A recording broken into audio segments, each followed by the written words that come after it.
Emma Raducanu's COVID diagnosis puts a halt on her preseason. We're telling you where she's playing next. Bernard Tomic announces his plan to break into the top 10 in the world, and Rafael Nadal trains in Kuwait. Andy Murray splits with his coach, and a former Australian Open finalist tries to make a return to Melbourne.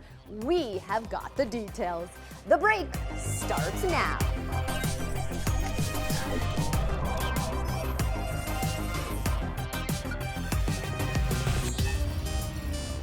Hey everyone, welcome to The Break, your go-to source for the most buzzworthy news from off the court. You know me, I'm Erin Coscarelli. Teenage sensation Emma Raducanu, she shot up the rankings after winning the US Open in September. However, since then, she's had some mixed results on the court, winning only 2 of her 5 tour level matches. Well, she did just hit a snag in her preseason preparation. Emma did test positive for coronavirus as she was preparing for an exhibition event in Abu Dhabi. The Brit was slated to play Olympic gold medalist Belinda Bencic at the Mubadala World Tennis Championships when she produced a positive COVID test. Now, she is nearing the end of her 10-day isolation and will be back on the practice courts as soon as possible. Emma is scheduled to play the Melbourne Somerset from January 3rd through the 9th and the Sydney Tennis Classic from January 10th through the 15th. She will make her Australian Open debut on January 17th. When Bernard Tomic was at the top of his game, he was inside the top 20 in the world. He had 3 ATP titles under his belt, and at 18, he became the youngest man since Boris Becker to make the Wimbledon quarterfinals. Well, since then, the Aussie has experienced injury, controversy, and a drop in the rankings. Bernard sits right now at world number 259 and has lost his last 5 matches. However, the former bad boy of tennis did post a hype video a few days ago telling fans that he was giving tennis one more serious shot. Check it out. I've had a lot of hate in my life, but I can't give up. You don't think I see the hate comments? It hurts. In the past, I used to let it get to me. I have come back before, and it's time to set the record straight.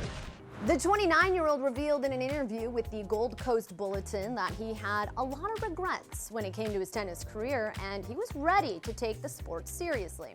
He also said his goal is to crack the top 10 in the world in the next 2 years. Bernard answered a few questions on Instagram about his plans for the new year. Have a watch. Yes, I'll be playing the qualies down in Melbourne. I've been training super hard, and last year I qualied, so hopefully I'll go better this time. He's not involved, no. I'm obviously putting together a team of people and going about it more serious than the past few years, obviously. And yeah, I'll be announcing that coming up shortly.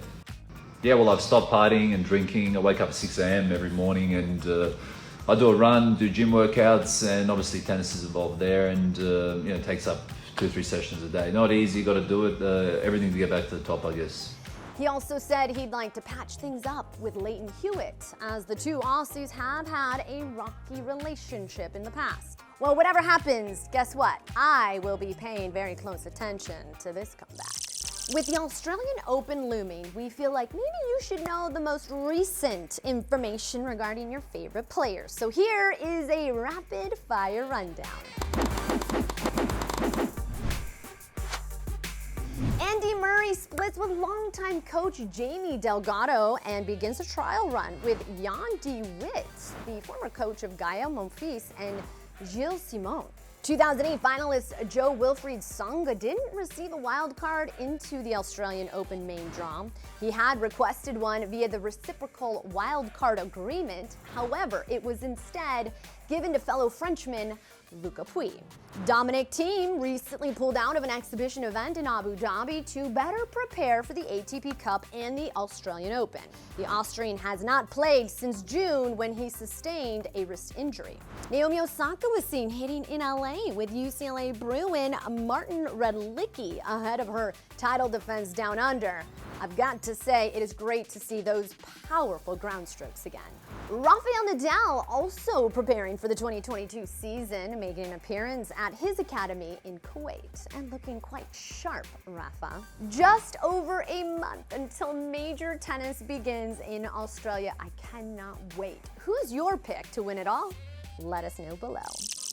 Well, that'll do it for us this week. Remember, use #TheBreakTC to join in on the conversation and learn more about what your favorite players and personalities are doing off the court. Because, you know, there's more to tennis than just tennis. We'll see you next time.